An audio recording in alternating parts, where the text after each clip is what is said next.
Commander Zephrix of the Valorian Elite Guard stood at the observation deck of the Galactic Coalition command station, his forearms crossed in what he considered his most authoritative pose.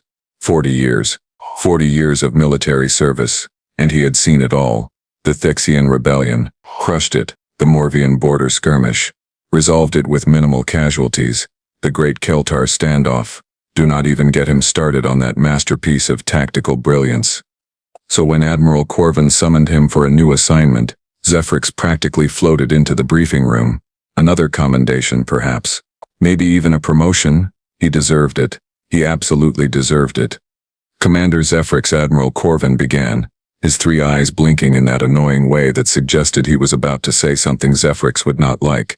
We have a special assignment for you. Special? That was promising. You will be overseeing defensive operations at Mining Colony 73 on Talos Moon. Krellian raiders have been spotted in the sector. Zephrix's mandibles clicked with satisfaction. A simple defensive operation? Admiral, with all due respect, perhaps a junior officer would be more appropriate. My talents are surely needed for more complex situations. There is one small detail, Corvin continued, and there it was, that horrible three-eyed blink again. You will be working with a human tactical advisor. The words hit Zephrix like a cargo hauler to the thorax. A human? A human? Those soft, squishy deathworlders who somehow stumbled their way into the Galactic Coalition, the species that barely passed their tactical certification exams, the ones who thought winging it was an actual military strategy. Admiral, surely you cannot be serious. Deadly serious, Commander. Lieutenant Rebecca Morrison. She goes by Bex, high marks in unconventional warfare. The Coalition wants to integrate more human tactical approaches into our standard operations. Unconventional warfare. That was code for has no idea what they are doing but occasionally gets lucky. Zephrix had read the reports. Humans won battles through sheer dumb luck and an alarming lack of self-preservation instincts. They were the galaxy's most ridiculous success story. When do I meet this Lieutenant Morrison? Zephrix asked, his tone dripping with the kind of professional courtesy that barely masked his complete and utter disdain. Right now, actually. She should be here any moment. Any moment turned into 15 minutes. 15 minutes of Zephrix standing in the briefing room watching the chronometer, feeling his irritation grow with each passing second. Punctuality. It was not that difficult. You showed up on time. You presented yourself professionally. You respected the chain of command. The door finally hissed open and in walked, well, a human. Lieutenant Bex Morrison was shorter than Zephrix expected, with brown hair pulled back in what humans called a ponytail, and she was eating, actively eating. During a military briefing, she held some kind of wrapped food item in one hand, taking a large bite as she strolled in like she owned the entire command station. Sorry, she said through a mouthful of food, completely unapologetic. The galley was packed, and I needed breakfast. You ever try these breakfast burritos? Life-changing. Seriously. Zephrix stared. His three primary eyes blinked in disbelief while his secondary eye, the one he used for detail work, focused on the crumbs now falling onto his pristine briefing room floor. Lieutenant Morrison, I presume. Bex, please. Nobody calls me Rebecca except my mother when she is mad. She swallowed her bite and extended a hand. That bizarre human greeting gesture. Zephrix reluctantly touched her hand with one of his own. Soft, fragile. How did these creatures survive their own planet? Shall we begin the briefing? Zephrix gestured to the holo display, eager to establish his authority and get this disaster of a partnership over with. Sure, hit me. Hit her. Why would he hit his tactical advisor? Humans and their strange idioms. Zephrix activated the display showing the layout of Mining Colony 73. The colony consists of 47 structures arranged in a standard defensive perimeter. We have 320 coalition troops at our disposal. Intelligence suggests the Krellian raiders will attack from the northern approach using their standard hit-and-run tactics. Bex took another bite of her breakfast burrito, chewing thoughtfully while studying the display. Uh-huh. And your plan? Standard coalition defensive protocol. Re-establish overlapping fields of fire at these key choke points. He highlighted several locations on the map. Rotate our troops in 8-hour shifts to maintain peak alertness, and utilize our air support to cover these 3 sectors. Right, Bex said, nodding slowly. Quick question though, why? Zephrix's mandibles twitched. Why? Why what? Why are you doing literally everything exactly how the Krellians would expect you to do it? Because, Lieutenant, these are proven tactics. They have worked for 300 years across countless engagements. Cool, cool, super cool. One tiny problem though. She pointed at his carefully planned choke points. The Krellians have also been around for 300 years. They know exactly what you are going to do. They have probably already figured out 17 ways to counter it. Zephrix felt his temperature rising, a distinctly uncomfortable sensation for a cold-blooded Valorian. These tactics are standard because they work against enemies who do not know they are coming. Sure. Bex finished her burrito and wiped her hands on her uniform pants. Zephrix nearly fainted, but the Krellians are not stupid. They are just predictable, which means they think we are predictable too, so maybe we should not be predictable. Lieutenant Morrison, I have 40 years of military experience. I have commanded 17 successful defensive operations. I think I know how to defend a mining colony. Hey, no offense meant. She held up her hands in a gesture of surrender, but her expression suggested she was absolutely causing offense on purpose. I am just saying maybe we could spice things up a little? Keep them guessing? The mission is to defend the colony using standard coalition tactics. That is what we will do. Bex shrugged, a gesture that somehow conveyed both acceptance and the complete certainty that he was making a terrible mistake. You are the boss, Commander. I am just here to advise. Then advise quietly, Lieutenant. Can do. She grinned, and Zephrix immediately distrusted that grin. It was the kind of grin that suggested she knew something he did not, and worse, that she was going to enjoy watching him figure it out the hard way. This was going to be the longest assignment of his career. He could already feel it. 40 years of experience, countless commendations, and now he was stuck babysitting a human who ate during briefings and questioned basic military doctrine. Standard coalition tactics had never failed him before. They would not fail him now. And when this operation succeeded, as it inevitably would, he would make sure everyone knew it was his leadership, not human unconventional thinking, that won the day. Zephrix dismissed Bex with a curt nod and returned to his quarters to finalize his plans. Perfect plans. The kind of plans they taught at the academy. What could possibly go wrong?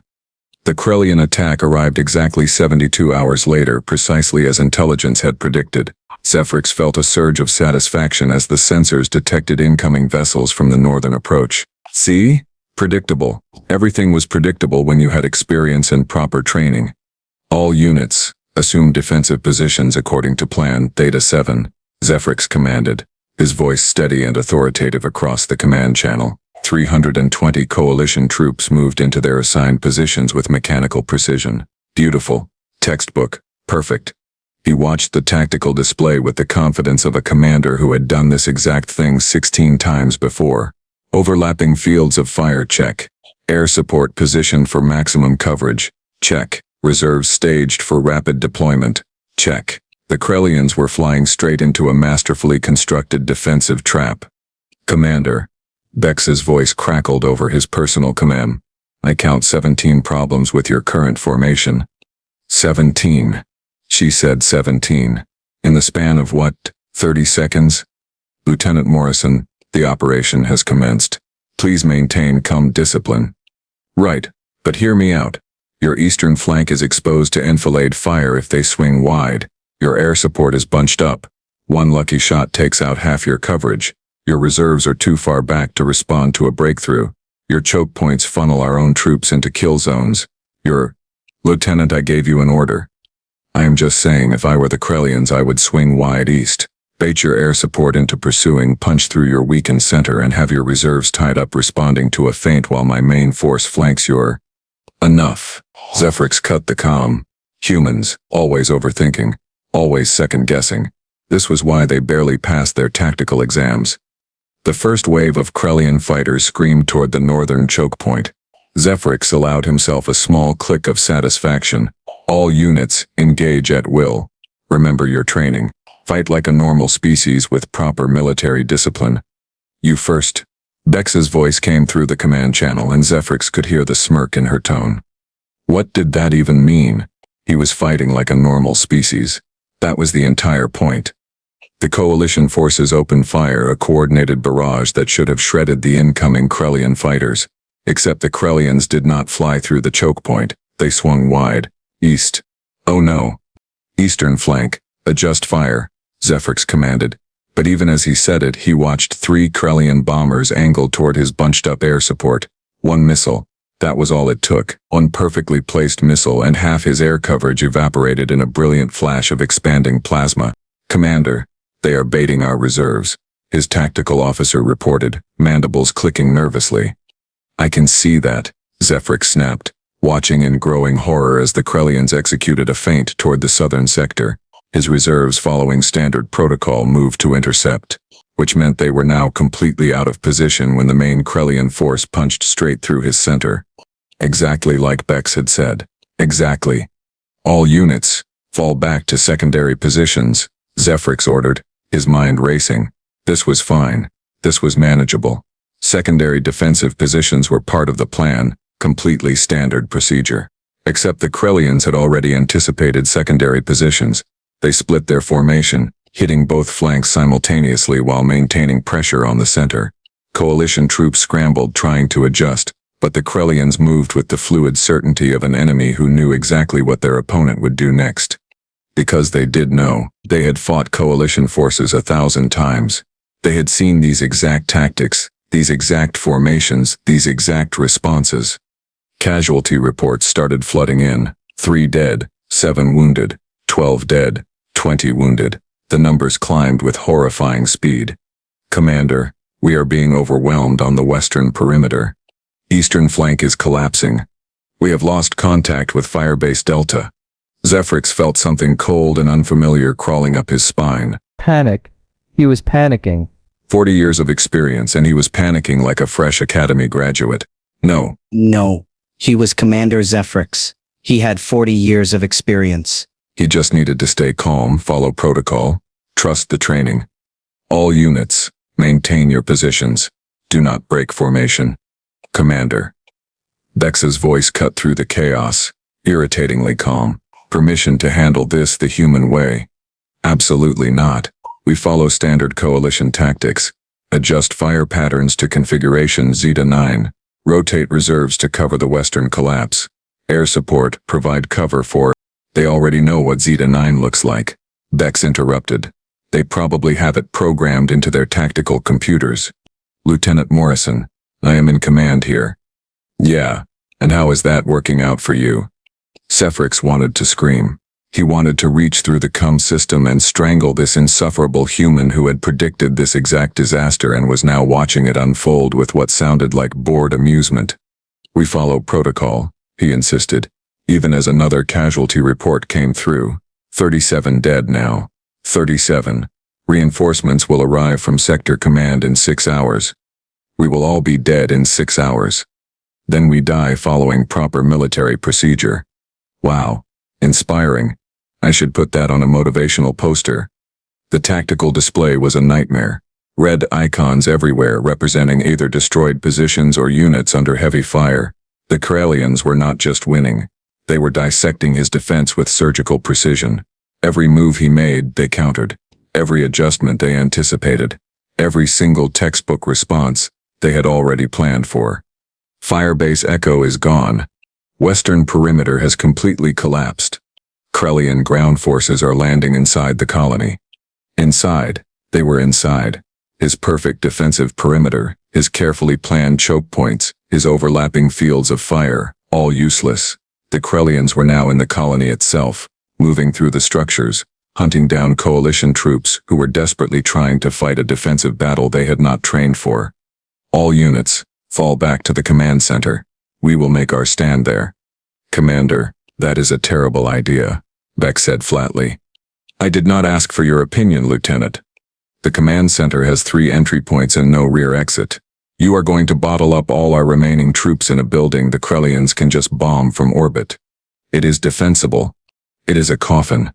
Another explosion rocked the colony. The northern fuel depot gone. 2 more fire bases destroyed. Casualties climbing past 50. The mining colony he was supposed to defend was turning into a slaughter. And every single decision he made, every textbook tactical adjustment, only made things worse. Zephrix stared at the tactical display, his 4 hands trembling. 40 years. 40 years of success. And now this. Destroyed by an enemy who had simply bothered to study coalition tactics and exploit every predictable by-the-book response. "Commander," his tactical officer said quietly, "we need to try something different. We follow protocol." But even Zephrix could hear the desperation in his own voice now. "Protocol is getting us killed," Bex said, and for the first time she did not sound amused. She sounded serious. Dangerous, even. "You want to save these troops? You want to save this colony? Then stop fighting like a normal species because normal is not working." Zephrix looked at the display. 63 casualties. 3/4 of his defensive positions compromised. Krellian forces advancing on all fronts. 6 hours until reinforcements. And Bex was right. They would all be dead long before then. He had 2 choices. Die following the textbook, or let the human do something insane.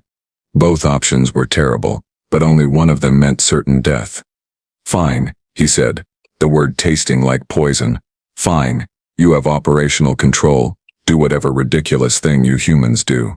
"Oh, Commander," Bex replied, and he could hear the grin in her voice again. "You are going to hate this so much." That, Zephrix thought grimly, was the first thing she had said that he completely believed. "All units, this is Lieutenant Morrison." Bex's voice rang out across the command channel with the kind of cheerful confidence that made Zephrix's blood run cold. "New plan. Abandon all defensive positions immediately and retreat toward the southern sector. Make it look panicked. Make it look desperate. Scream if you want to. Really sell it." Zephrix's mandibles dropped open. "What are you doing?" "Winning. Probably. Maybe. We will find out." She switched channels. "Cargo hauler, Delta 9, you still alive?" "Barely," a gruff voice responded. "What do you need, Lieutenant? How attached are you to your ship?" There was a long pause. "Why am I not going to like this answer?" "Because I need you to ram it into that Krellian troop carrier currently landing near the eastern depot." "Are you insane?" "Frequently. Yes, but insurance will cover it." "Probably." Zephrix watched in absolute horror as coalition troops broke formation and ran. Actually ran in what looked like complete panic toward the southern sector. Every instinct he had screamed that this was wrong. You never abandoned defensive positions. You never showed weakness. You never let the enemy think they had won. Except as he watched the tactical display, the Krellians bought it completely. They surged forward, pursuing what they thought were broken, demoralized troops. Their formations loosened. Their discipline slipped. They smelled victory. "Now," Bex said calmly. Everyone hit the dirt. The mining explosives detonated. Not the ones stored safely in the depot. Oh no. Bex had apparently spent the last 3 hours having them moved, repositioned and wired throughout the colony in ways that violated every safety regulation Zephrix had ever heard of. The northern approach, where the Krellians had committed most of their ground forces, erupted in a chain of explosions that turned the entire sector into a crater. "Mining explosives are not tactical weapons," Zephrix shouted. "They are now," Bex replied cheerfully. "Water treatment team, you ready? This is either going to be brilliant or we are all going to die." Someone responded. "Why not both?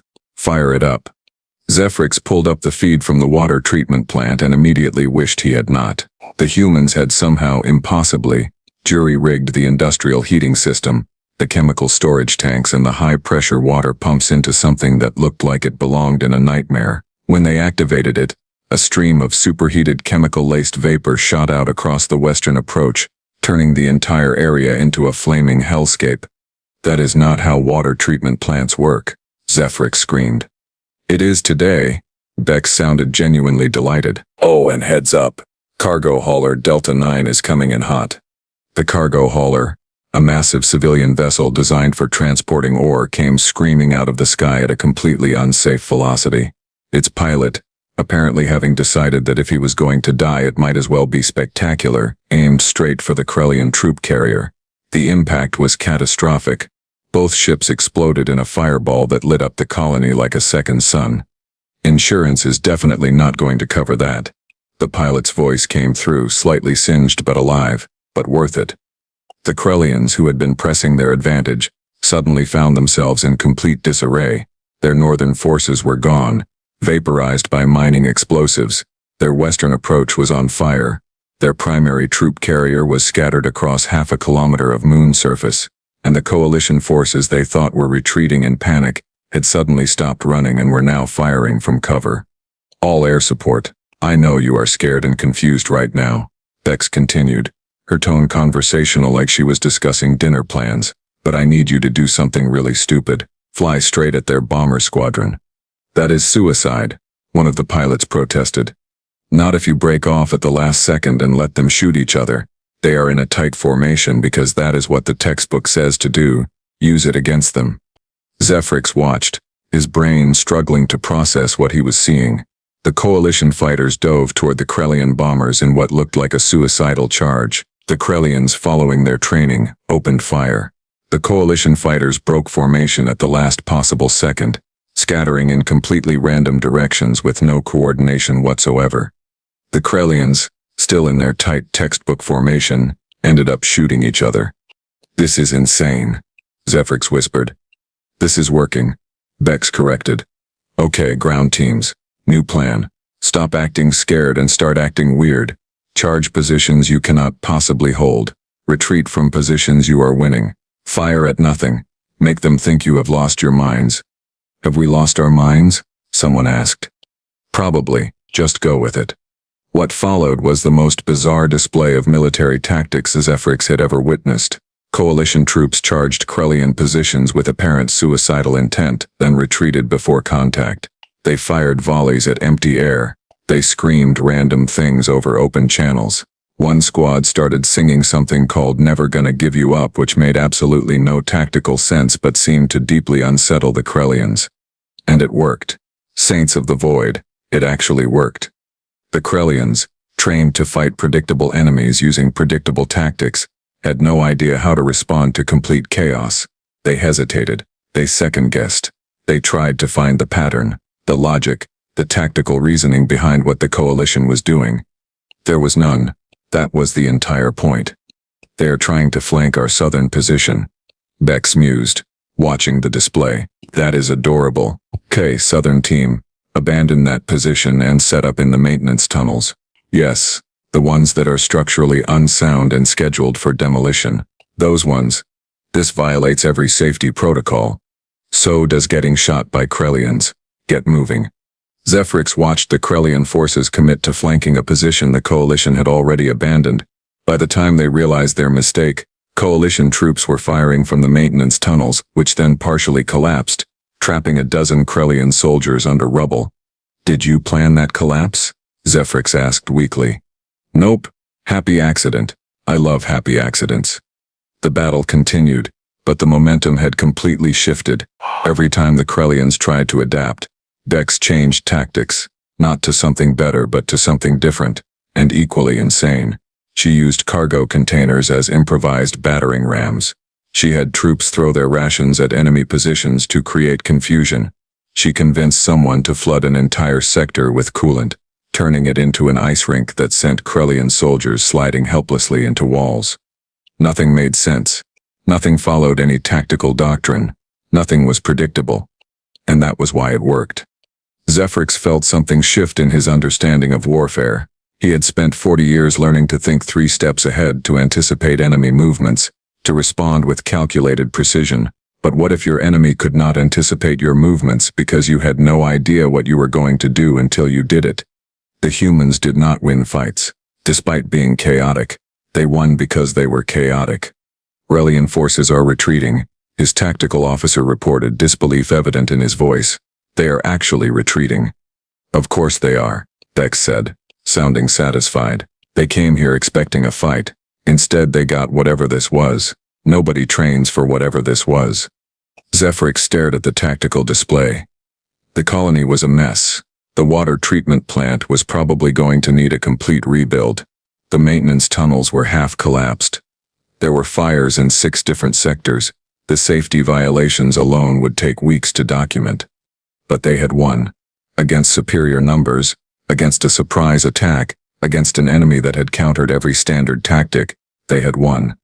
Because one human decided that the textbook was optional. Lieutenant Morrison, Zephrix said slowly, that was the most horrifying, illogical, dangerous, and completely insane tactical display I have ever witnessed. Thank you. That was not a compliment. I am choosing to take it as one. You are welcome, by the way. Zephrix wanted to argue. He wanted to point out every regulation violation, every breach of protocol, every moment where they should have all died because the plan made no sense. But they had not died. The Krellians had. Maybe, just maybe, the textbook was not always right. He was never, ever going to admit that out loud. The final casualty count came in 3 hours later. 0 coalition deaths, 47 wounded, mostly minor injuries from falling rubble and improvised explosives, but 0 fatalities. The Krellians, on the other hand, had retreated with catastrophic losses and what Zephrix suspected was severe psychological trauma. Admiral Corvan appeared on the holo display for the after-action report, his 3 eyes blinking expectantly. Commander Zephrix, congratulations on a successful defense. Please provide your tactical assessment. This was it.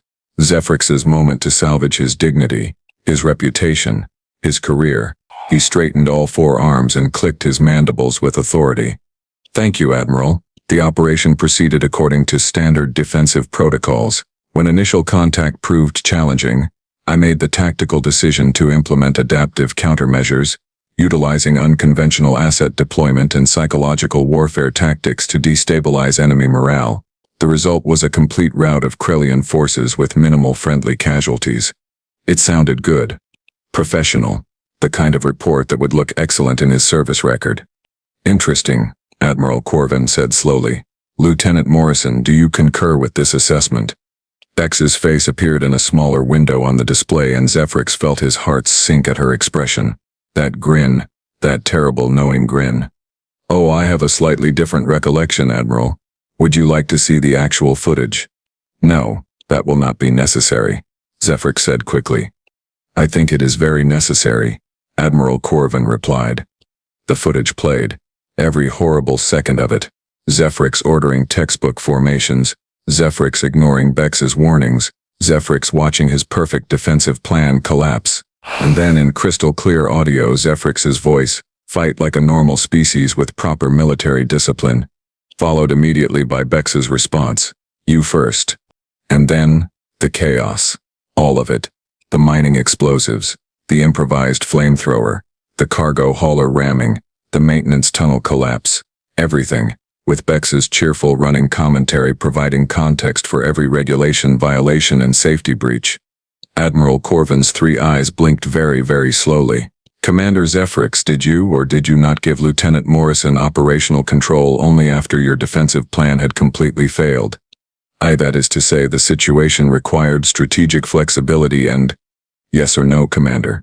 Zephrix's mandibles drooped. Yes, Admiral. And did Lieutenant Morrison's tactics, however unconventional, result in a complete victory with 0 friendly casualties? Yes, Admiral. I see. Another slow blink. All 3 eyes this time. Commander, you are hereby reassigned to human integration training, effective immediately. Perhaps you will learn something. The commendation ceremony 2 weeks later was the longest, most excruciating experience of Zephrix's life. He stood on the platform at Coalition Command, watching Lieutenant Bex Morrison receive the Star of Valor, the Tactical Innovation Medal, and a personal commendation from the Coalition High Council. She wore her dress uniform, which somehow made her look even more human and therefore more irritating. Her speech was mercifully short. Thank you for this honor. I just did what any human would do when faced with impossible odds. I made it up as I went along and hoped for the best.